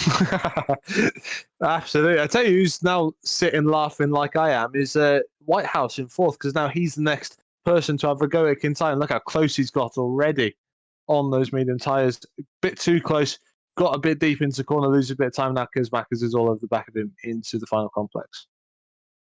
I see the differences between the two cars, but at a glance, they look very alike. And I made the mistake at the start of the race. I thought that was a Pescara. It actually was the Blue Voss. But I can see the differences. But the colors are very similar. So we'll get used to it. It's the rear wing. If you look at the rear wing, it's black on the Blue Voss. That's true. Does it say GameStop? Or Yeah. this looks similar? What does it say there? I'm blind. I think I might say GameStop. Anyway, it's something similar. It's a good thing for the Blue Voss. It's going too fast for you to see it. It's a good sign. It is. Exactly. Quinte now in 3rd still. He's defending from the very similar looking TR Blue Voss of George Whitehouse. Let's see how good Quinte is willing to defend, because I'm pretty sure that he doesn't even know for sure if they're doing a 2-stop. But if they are doing a 2-stop, then Quinte is very good. Very good cards, really, I would say. Yeah, absolutely. Just to say, Tapper did make it back to the pit lane. Has come out in P22, a whole minute off the lead. A whole minute. That is a shame. He might even get lapped if he's losing a bit more time. But yeah, he's gonna have to fight his way back into the points, and he's gone onto the medium tires, presumably to the end. So he's got work to do to get points. Is that Whitehouse off? Is that Whitehouse off, or was this Singh? I think it was Whitehouse. It is Whitehouse. Off. He has half spun it, indeed. Nice eye, and just overshot it, hit the grass, and it wasn't actually a half spin. It was kind of half spin, but also a full spin, basically. He's lost 1 position. Could be worse. Actually, no, he's lost more than that. He lost 3 positions. So it could be worse. He's had a nice recovery, and he's now in 7th position. Yeah, so bad news, and it looks as if there's a bit of a trend of people spinning off when chasing Kintyre, so maybe Kintyre's Mario Kart style lobbing bananas out the back of the car, who knows? But yeah, Kearsmaker's next, he'll have a go, I am sure. So I want to thank the people in the chat for correcting me that it says Game Zone or Gamer Zone. Unlucky it's not GameStop, would have been funny, but Game Zone works just as well. And some free advertising here in the broadcast, why not? So yeah, maybe Matteo Kearsmakers has some issues, as you said, because he's right now chasing Quinte.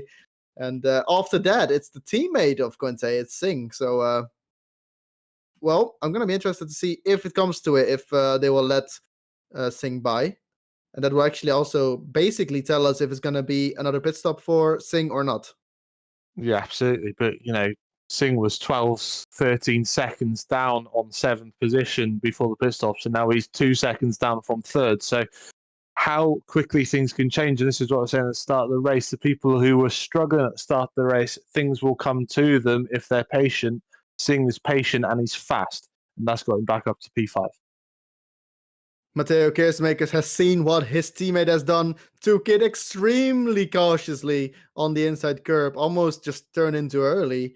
But he's got so much more pace, and it's quite clear to everyone's eye that he's way faster. So can he find a way through something that the likes of Dawid Tepper and George Whitehouse have failed to do so? Let's see in the coming laps. Yeah, Williams still 1.3 faster than Quinte. So Quinte's lost so much time. He'll probably, even if Williams does pit, come out in P2 behind Hemmingson. And then it's whether Hemmingson pits. Really, that'll decide the race. Yeah, that's quite interesting because Hemmingson is driving a few tenths per lap slower consistently, but what if he stays out? I think we would have a very interesting end of the race if that happens, and I really hope it to happen. And especially because Quintai's on the hard tyre, it's probably worth a gamble for Hemmingson because he's 13 seconds, 14 seconds ahead. So is he going to lose that much time at the end of the race when Quintai's been on the tyre? It's not like Quintai's going to be on fresh hard tyres. So is he going to lose that much time? Talking of fresh, Quintai's just had a big squirrely moment through the final part of the lap. That's going to give Kersmakers a good chance. Yeah, and here's where Topper went wrong. So let's see. Oh, it gets squirrely, and this is just seems like too cautiously. But if you're not cautious, then you could end up like your teammate. So another lap, another time, turn 2 or turn 3 rather, is not the place that's going to happen for Kersmakers. He is so much faster, but the dirty air seems quite effective, just like in Super Cup. Hits the grass there a bit again, by the way, but just, there's a few places where you get away with it. And he's really driving on the limit here. I wonder who of the people in the media, are they all going to do a 2-stop? Or is it just 1-stops across the board? And it's very hard to say. And usually I know. This time I genuinely don't. So I'm very interested to see what happens. Well, this time last year, you would have been able to do whatever you wanted to do because you were so far ahead. That's not true. I know you're making me blush, mate. You're making me blush. No. But no, seriously though, Quintai is really holding a load of people up, and it's gonna. Even though they're not doing the blockbuster lap times that Williams has been doing up the front, they've also got all of that dirty air to contend with. So it's not going to be as easy as saying they're half a second slower. They'll do a 1-stop. We got yellows in sector 3 again. So who's gone round? I'm pretty sure Leonov has made a mistake. He just lost a lot of places. Looking at the replay, Singh or Quintay does a move. Can't quite see it, but Quintay had Kersmakers alongside. He seems Quintay goes very wide. Does something similar to Tepper. Doesn't quite hit the grass or in the throttle hard enough. There comes Kersmakers on the outside. That would be a nice move. Quintay tries to defend. Now Quintay's on the outside. He has the position, and Kersmakers lets him get the corner. So some action going on, but not quite the overtake. So that's the 4th or 5th move we've seen attempted around the outside of turn 3, and none of them have come off. There is just no grip around the outside there. And it's sort of getting obvious that you can't do that, and it's really good defensive work from Quintay. Just to stick it on the inside, he's already seen Volbon try and make a move on him earlier when he came out of the pits, and it didn't come off. So, good work from Quintay there, and Kersmakers will have to regroup and come again. The yellow flag was Hago Poom was spun around as Omari Watson is out of the race. He spun out of turn 1. Kersmakers outside contact. Contact between Quintay. I was missing that, but there comes Singh around the outside. Can he do it again? He's done a great move. Singh, he's done it. He's ahead. Can Matteo Kersmakers break it late enough? No, he can't. And now that is an amazing move. Singh has the race, and there's the answer that we needed. Matteo Kersmakers pits. I assume everyone else will also do a 2-stop except Quintay. Yeah, that's not a lot of laps again. That's about 16, 17 laps on those mediums. So yeah, that looks very 2-stop because that's another 16 laps for some of the guys who might think about a 1-stop. It's not going to happen, surely. And now the question is, we need to focus on the blue-white Pescaras. Will they let Singh by? It would seem like the very logical choice here. But obviously, Quintay can't lose too much time. Should be done on the straights, one of them. I hope they do it because there's no reason to defend this. This is a good result that they're on right now, 3 and 4. Singh, if he gets blocked on this 2-stop, that could be a disaster. So he needs clean air right now and enough time to be able to put on the softs. I'm pretty sure Quintay will let him by, but you never know for sure. No, you don't know for sure, but it would make perfect sense. And we've already seen last season in the Super Cup, Pescara did switch the drivers when they needed to, so they're not afraid to. Singh is so much faster. Interestingly, Kersmakers not that far off the back of Giuliano Matti. So, Matti could be a bit of a roadblock, and that would mean that Singh could get through. Look how close he is on pushing his teammate through the final part of the lap. I can spoil for you that they're in the same voice channel, and Eros is there, the team boss. Look at that. There's Eros is a smart guy. They both are. So no issues there. Quintay lets Singh by. Singh in a provisional podium spot. Ivan Leonov pits after he had a moment, which I forgot to mention because there was so much going on. Ivan Leonov had the same moment that, who was that? May have been, I don't know. Someone had it. Whitehouse was. Yeah, Whitehouse when he tried to overtake Quinte. Hit the grass on the second to last turn and doesn't quite. Ooh, Walborn gets back on track. Very tricky. But yeah, spun around and now he's into the pits. So is Walborn, who is on the soft tires. Yeah, that makes sense. He did a pretty good, actually, second stint on those soft tyres, having done mediums on the first laps, on the first stint, even. So he's sort of brought himself back into the race a little bit there, Volbon. Whitehouse back up to the back of Quintana, and it will not be as easy for him as it was for Singh, obviously. Yeah, I mean, the gap that Singh has pulled is massive. It's already a second in a lap. And now, well, round 2, George Whitehouse. Can he do it this time? I mean, DRS, he's closer than he was last time as well, but this time with Singh with a big lock up. Probably went slightly wide, but it shouldn't hurt him too much. Whitehouse is closer than he was the last time, so probably a move into turn 3, I would imagine. If he can just stay close. Turn 1, there we go, on the inside. Quinte braked late, and he claims the corner ruthlessly, and that set up himself for the next straight, and now, he's just cruising away. Doesn't seem like there'll be a move done here. Oh, Whitehouse brakes very late, but that's not late enough. But that will always happen. That will always happen. You've got to be, like, accidents. Absolutely wheel to wheel. Who's gone backwards? I don't know who's gone backwards. There we go. It's the last placed driver, Jan Ternyak Hark. That's his front wing gone. So I heard the crashing sound, had to check. It's Hark, and not sure if he's out of the race, but he's cruising to the pits now. It's not been the nicest race for him. No, difficult to get used to. There's the front wing on the track, look. But yeah, so Whitehouse just needs to be a bit more clever with what he's trying to do. You've got to be into turn 1, absolutely subside it. Otherwise, they will just take the corner off him. Bastian Peisler and Teichmann are really battling it out. They went over the curbs together, and now Peisler ahead. I don't know who started ahead. It was actually Teichmann who was ahead. So some issues there going over the curbs, but they make it through alive. As there we go. Sandeep Singh into the pits. That was to be expected. The first man of the front runners to pit together with George Whitehouse. This means that unless it's going to be a botched stop, that it's going to be equal playing field against Whitehouse and Singh. They're both going to go to the softs. There comes Singh. He gets the position. So who does Singh need to overtake? There are quite a few cars. There comes Matti. It would be nice if he can stay in front of him. Matti goes wide. Singh around the outside. We've seen that go wrong many times. He's got DRS. I don't know where that's coming from. The detection point is way earlier, I think, but he gets the inside and he gets the position. There comes Lalu as well on the inside. That's a nice dive bomb. And goes a bit wide and he touches Matti, but they make it out alive. And now Whitehouse wasn't far behind Singh, but he's lost 2 positions on track. Yeah, but Singh's lost plenty of time as well. Remember how close they were to Kesmakers before the pit stops. Kesmakers, 2 laps earlier? Already 4 or 5 seconds ahead of Singh, and that is just with the undercut. So Kesmakers in a good position. Of course, he will run out of tyres earlier towards the end of the race. Yes, and now the question is, can Matthew Williams make it to the end? My vote would go to no, and my vote to Martin Hemmingsen would go to yes. That's what I would say, but it could very well be that they both pit. And if Hemmingsen pits, it will be close between him and Quinte. Because it's 21 seconds right now. Could be a hairy pit lane exit. Hemmingsen may as well go another, 7, 8 laps.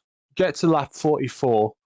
He's got 23-second gap. If he needs to pit for the last few laps as Whitehouse goes past Matty into turn 1 to make that move, that was pretty much a given with the fresh tyres. If Hemmingsen needs to make a pit stop for softs and then try and get Quintana at the end, then he may as well. But he may as well go for the win, surely. He'd take a gamble. He's got enough of a gap. He's not going to lose that much time on old mediums. The only reason he would need to pit would be so that he doesn't bin it, really.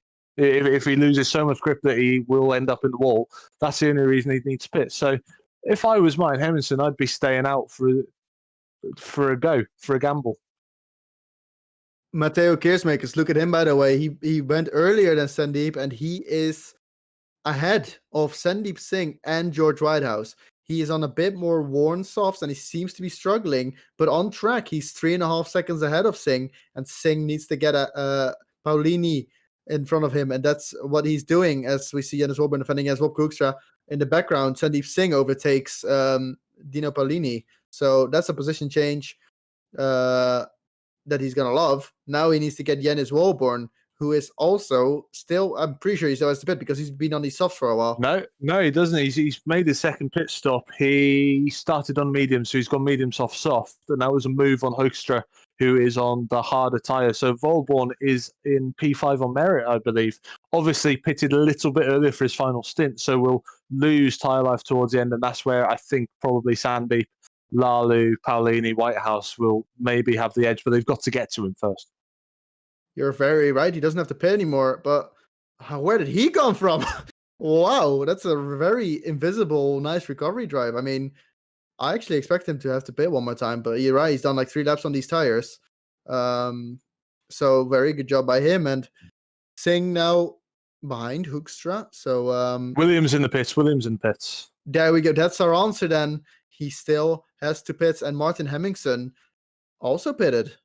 We missed that. He has also pitted. So our answer is clear. And the answer for Matthew Williams was also clear. He pits, goes from P1 to P1. I'm pretty sure he hasn't lost P1 all race. No, actually, it's been pretty flawless, hasn't it? Could this be a Grand Chelem?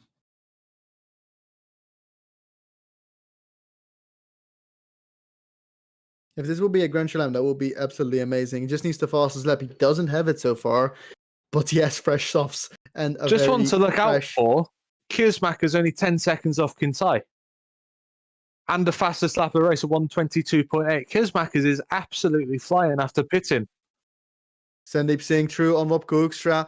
That was also basically a given with the tire advantage, but they're all, as you said, Lalu also going through, is he?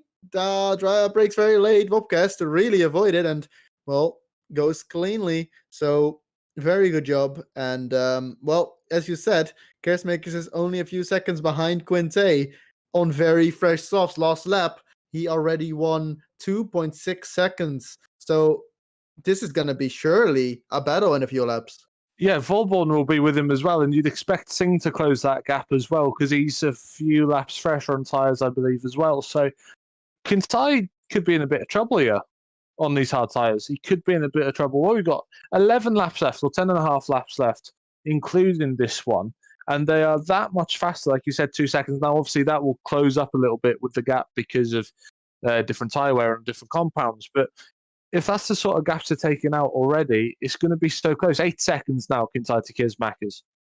As Whitehouse makes the move on Wop Koekstra, so Wopke, well, your tires are over their best life. You might have to pit. Well, not pit, because he's on the hard, so he's going to finish this race and hope for damage limitation. Dino Paulini is behind him on the mediums. He's going to have a handful trying to defend that position. But P9 currently, and there's about 10 laps to go. So let's see what he can do. With Jannes Wolburn gets the fast lap, 22.5. But this lap from Matthew Williams will be the first lap on the soft. So I'm very curious to see what lap times he's able to do. Can he get this Grand Chelem on his name? So that's practice. He was fastest. He was fastest in qualifying. He's clearly the fastest in the race and has led every lap. He just needs the fastest lap. Can he get that on his first lap out of the pits on his first final lap? Yeah, as Bastian Peisler gets it, 22.4. Bastian Peisler now having the greatest race starting from the back, but he is in P18, so not a bad effort. And he's quite fast, but he's got 10 seconds to the next car, so that's quite hard for him. Here he comes over the line. What lap time will Matthew Williams drive? I'm from the future. It's at 22.7, so not quite the fastest time. But he's still got a lot of laps to do it. So it's actually kind of sad that we're just looking if he can get a Grand Chelem or not. Because, well, he's just absolutely dominated today. And very well-deserved winner if he can keep it up. But there's still 9 laps to go. So let's see if he can do it. Kintai to Kiersmakers now 4 seconds. Singh actually slower than Kiersmakers and Volborn, but will probably close up as they get to the back of the Pescara in third place. So that is really where the battle is going to be now, is that final podium position. Oh yeah, and it's gonna get spicy. Quinte, we've seen what he can do with defending. Only really Singh got past him, and that was because he led him. So Quinte is a very good defender, but can he defend this difference between hards and softs? Old hards versus new softs. It's such a big difference. 2.2 seconds in the last lap. That's a massive gap, and I can't imagine that Matteo Keersmakers will have difficulty overtaking Quinte for this final podium spot. And that would be an amazing result for Cedric and for Matteo Keersmakers. He had a bit of a struggle last year, but he's come out of 2021 flying. Yeah, absolutely. And Quinte knows from defending before everyone made their pit stops that if he takes the inside line into turn 3, his rivals will lose grip on the outside. So if he can make sure he gets the inside line for turn 3 and pushes rivals onto the low grip outside line, then he should be all right. But that, of course, is assuming he's got enough of a buffer through turn 1 and 2 to get the gap he needs to then take the inside line. That's what we're going to focus on right now. Yannis Walborn, Sandeep Singh, Keersmakers are all so close. And, well, they're not close yet, but there will be probably one lap time with the pace that Quinte and Keersmakers, Quinte doesn't have, and that Keersmakers does have. Last lap was 1.8 seconds. So it's getting a bit tinier, but still more than enough to catch up because the gap is now only 2.2 seconds.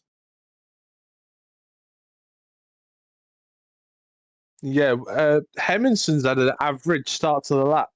He's only slightly faster than Kintai on these new softs. So, yeah, Hemmingsen is just coasting, you'd imagine. He's got no one in front of him, really. He's got no one behind him. And just make sure he gets a car home and take P2. Thank you very much. Good night. I'll come back in 2 weeks' time and see if I can get a win. He's sort of checked out for second.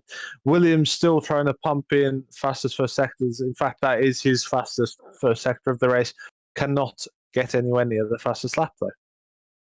Well, near. It's 2:10s that he needs. He's done a 22.6 in the last lap. And the 2:10s in qualifying, he dominated. If it's the other way around, it's got to be the same. Well, it doesn't look like he's done really a push lap yet. Because he's quite consistently doing 22.7, 22.8, 22.6. So I imagine he'll be able to do a nice push lap at the end, as we see Whitehouse and Lalu here. Whitehouse seems to have more pace, makes sense. Learned his lesson, though, and didn't just send it up the inside into turn 1. But gives himself a chance into turn 3. He will go outside turn 2. It hasn't worked previously, and it doesn't work again. We've seen so many people make mistakes here. He's got a nice buffer to Wopke Hoekstra, though, who's by himself getting overtaken by Ivan Leonov. So Ivan Leonov overtook Dino Paulini and Wopke Hoekstra in the last few laps. So, Whitehouse spins about, doesn't lose a position, but he loses a lot of ground to Lalu, and I doubt he'll make that up. Keersmakers and Quinte now are so close to each other. You predicted it, and it wasn't the hardest prediction to make. The pace difference is insane. I'm pretty sure that we're going to see a move, maybe even this lap, because the pace difference is just so mental. Last lap, it was, let's see, 1.4 seconds, so it's getting less. But that doesn't look at the middle sector that Keersmakers has done. 22.5 fastest of the race. Wow. Very, very impressive. And Matthew Williams, Quinte now onto the straight. DRS opens from Matteo Keersmakers and looks a bit far for turn 1. But can Quinte get the good exit for turn 3? Because that's the issue with these hard tires. They're just so old and so hard that it's going to be hard to get a good exit. But he seems to succeed for this lap. But he's going to have to do it for 6 more laps in a row to hold on to this podium.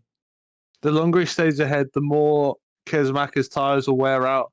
And those softs will wear like you would not believe. So still hope for Quinte, but Keersmakers just got to get through as early as he can.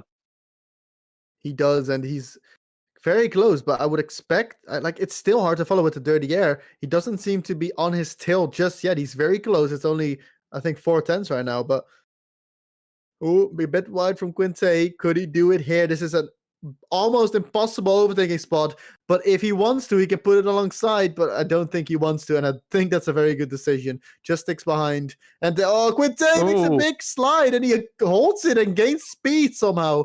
That's very impressive. I could have seen him going into the wall easily there, but he holds it and even gains time from it seemed like. Yeah, I thought Kozmakers actually could have stayed alongside into the chicane a little bit more and put Kintai out into the marbles a bit on the inside and sort of line him up for the next corner. He sort of gave Kintai a bit of an easy out and let him come back across the racing line, take the line. I know Kintai had to slide, but then Kozmakers would have had to get off the gas to not follow him as well. So it worked out all right for Kintai. Kozmakers is closer this time. He is. Can he get enough of a slipstream? I do not think so, unless he wants to really dive it. He does go towards the inside, but just to scare Quinte off. But Quinte doesn't flinch. And look who is behind this train. Toot toot, it's Yennis Walborn. And he wants a piece of this action as well. This is going to be a very exciting finish. We know how good Quinte can defend. We've seen it all year long last year in Super Cup. And it doesn't end in 2021, baby. We're going to go onto the final 5 laps of this race. Look who's just done the fastest Whoa, first sector on time. the side goes Gearsmakers, breaks very late, goes onto the grass. Quinte is a brick wall that cannot be stopped, and Walborn goes through. Quinte, it's so annoying to overtake him. I can sense it. And now Walborn tries to go around the outside, but can't. It's impossible to do that there. But I wouldn't be surprised to see it. Quinte is a wall, and he's not to be stopped today. But the speed differential between Walborn and Quinte is even bigger than it seemed like between Gearsmakers. Yeah, seems right on the back of them, and Williams has just done fastest lap, so Grand Slam is still on, but look how close this is. Kozmakers losing his head a little bit, getting a bit frustrated, going for the dive mid-lap, didn't come off. Now it's all Walborn, you have to. as you said, has come from nowhere, and he's got a massive Easy. chance. This has to be an easy move. It's around the outside, so it's never easy. Breaks way later, and he makes the corner, so that is the move done. Sing! Gearsmakers makes a mistake, and now Sing is along the outside. But they both have DRS, so the speed differential is little. Gearsmakers breaks very late around the outside. No space given onto the grass. Sing holds on in there. Touch, and they spin. Both of them spin. Sing half spins, though. And there comes Lalu. Can he overtake the Sing as well? No, he does not. But Gearsmakers loses a lot of time. Loses a place to Whitehouse as well. Drama in the closing laps. And wow, what are we witnessing, Ewan? You sort of knew as soon as Kozmakers put Sing wide at turn 3 that Sing would keep his nose in into turn 4. It's sort of the unwritten rule is that you lose your gentlemanly conduct as soon as someone shoves you off. So that was quite predictable, having seen how close they were through turn 3. A bit of a shame. Kozmakers off again down into 8th, with Volborn up into P3.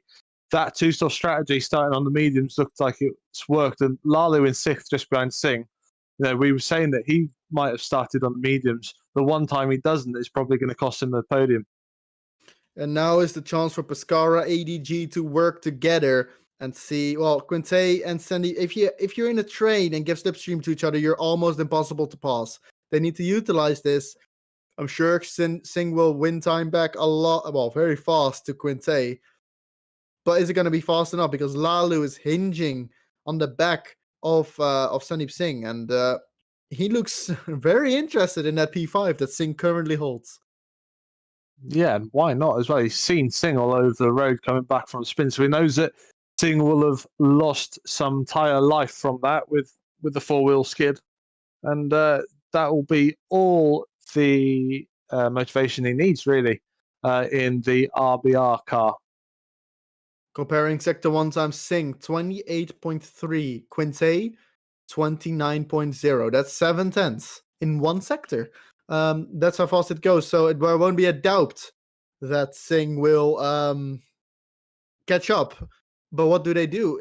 Are there team orders? Obviously Singh is the faster one, but it's the end of the race. So what will they do? That's going to be very interesting. They can help each other to protect from Lalu, and a team result 4 and 5 for Pescara would be a good result for them. As actually Singh might get blocked here by a back marker. Not too much though. Lalu will be fine. Has to go to the inside. Breaks very late actually. And maybe loses a bit of time there. But back marker helping Singh a bit.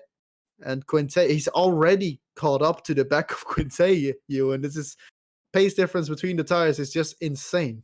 Yeah, absolutely. And, Lalu really lost out with the back marker there. Not only did he get compromised into turning, Singh picked up DRS from back marker, so double whammy for Lalu, Singh all over the back of Kintai. Be interesting to see what they do. Do they say to Kintai, look, this is what your strategy was, and we're going to keep you ahead? The problem they can't do is put Singh in a position where Lalu can go for a dive bomb because Singh's holding back. So really interesting to see what Pescara do here. Yeah, and they're so close to each other, and you don't want Lalu to also gain a position on Quinte. That's how selfless you need to be. You need to play this smart. There's only 2 laps to go. So that's Matthew Williams actually already on not the final lap. I think he's on the.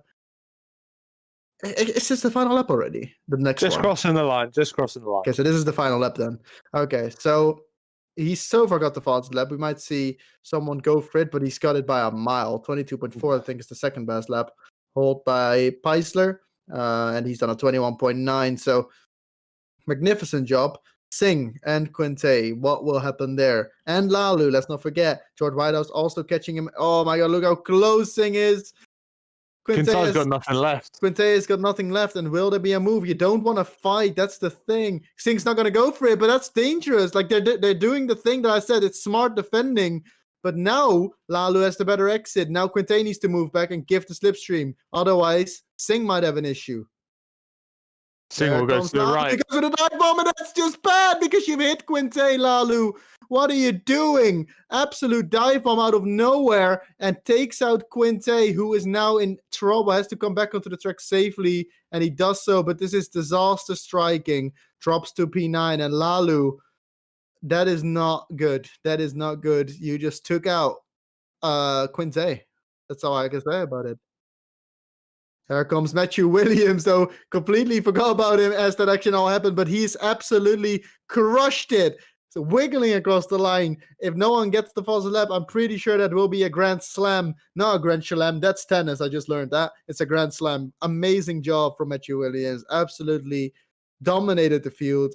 18 seconds is the gap to Martin Hemmingsen. On the broadcast, it says 16. My game says 18. Hemmingsen also happy with his P2, and then we have to wait another 16 seconds for Jennis Walborn out of nowhere gets that position. I don't even know. I don't think we covered him, except that he pitted early, but it seemed to have worked. Wiggles as well, off screen, goes into P3. Sandeep Singh will finish 4th. I'm sure you'll be delighted with that. Whitehouse ends up 5th in an eventful race. So will Keersmakers. Yukapeka Lalu actually drag racing across the line. Keersmakers wins it by 23. How much is that? Let me calculate. 33 thousandths. And Lalu takes P7, though I'm sure there will be stuff said about it in the disciplinary committee after the race. Quinte, after being taken out in the last lap, ends up in P9. Nice effort with the one stop, but it was quite a struggle. Wopke Hoekstra rounds out the top 10. And also a nice race. I mean, he probably expected something around this, but he surely can be happy with this result. It was a tough race for everyone. Di Napolini, 11th. Guglielmo Motti also scores a nice 12. He was in the mix with the leaders for a while because of the tire difference, but his first stint was amazing. And did he do a one-stop on the medium? I'm pretty sure he did. That's impressive. So good job by him, Motti, finishing 12th. Pascal Schmidt is 13th. Tawo Tepper made the recovery drive to the points, as we said. Nice job by him. Saracino, his teammate. Sorry, not his teammate, sorry. The cars look similar, though. They did last year. He's in 15th, Saracino, scoring the last point. And the fastest lap does, in the end, go to Matthew Williams. So it is a Grand Slam. Great work. Absolutely flying today. And yeah, you're right. We almost forgot about him, especially with the Pescara and Lalu battle. To be honest, as much as it was definitely Lalu's fault for going too late on the brakes, I sort of understand why as well, because Pescara was trying to get a bit too clever, I think, into turn 1, and it backfired on him. If Singh had just gone through, and then Lalu probably would have gone through as well, Pescara would be looking at 4 and 6 rather than 4 and 9. Yeah, it's very unfortunate. So here's the results again. Williams in front of Hemmingsen, then Walborn, Singh, Whitehouse, Keersmakers, Lalu, Leonov, Quinte, and Wopke Hoekstra finishing in the top 10. What an eventful race. It started off quite uneventful, with a lot of people, well, in the trains really. So I'm very happy to see how it turned out. And who did you say would win again? Because I actually completely forgot. Oh, no, I you didn't didn't. say anything, did you? Because you didn't want to No, jinx him. exactly. So you went wrong or right. No, I wasn't wrong. I was technically right because I said I didn't want to jinx the leader, and I didn't jinx the leader, and the leader won. So I'm taking that as correct. So, ladies and gentlemen, keep in mind every time Ewan says that the leader will win, he won't. So, if he Yeah. doesn't say anything, you don't have to tune into the broadcast. The leader will win. That's how easy it is. But yeah, what a race. And what do we think of these new tires? Because I was actually, very intrigued by the strategy that was going to happen, because I didn't know if people would pit. So the mediums don't last as long as I thought they would. But we did see at one stop, it wasn't from the front runners, it was Matti who did it on the soft medium, and also obviously Quinte, but he was on the hard, so that was kind of expected. So what do you think about these tires then? It did the job they were there to do, didn't it? Wallborn started on the mediums and went medium, soft, soft, and went from way down the grid up to third. Kintai looked absolutely nailed on for second position and was challenging Williams, to be fair, before the first stop, and plummeted with no speed at all. And anyone who went for the two stop looked really racy, and that's where we got the racing from, with newer tyres on cars and different strategies. So it really did provide a really exciting race, and you got to praise the tyres for that, really. You do. So it's a good job by the management here at GPVWC. It's unfortunate to see what happened in the end there, but there could be a case made that the two-stop was just the way faster strategy. Quinte was falling off terribly. So, and he was in a position to go for the two-stop because he was ahead of Martin Hemmingson. So, yeah, maybe not the right strategy call there, but in the end, it was interesting to see the different strategies work out. So, I guess that gives you a bit of a nice look into the Super League race as well, which is actually in 2 days' time on Thursday. So be sure not to miss that. We have the calendar for you up here. Bahrain will be the next Grand Prix. We'll have 15 more races. So Matthew Williams may have seemed dominant, but this championship is far from over. Unfortunately, we seem to not have any interviews.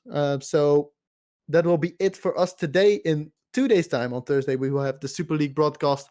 Make sure you don't miss that. And of course, in 2 weeks' time, we will be back with Superleague Lights action. See if Matthew Williams can keep up his streak in the Bahrain Grand Prix. So thank you all. Thank you, Ewan. Thank you, Alex Skinner, for the cameras. Awesome job. And hope to see you guys soon.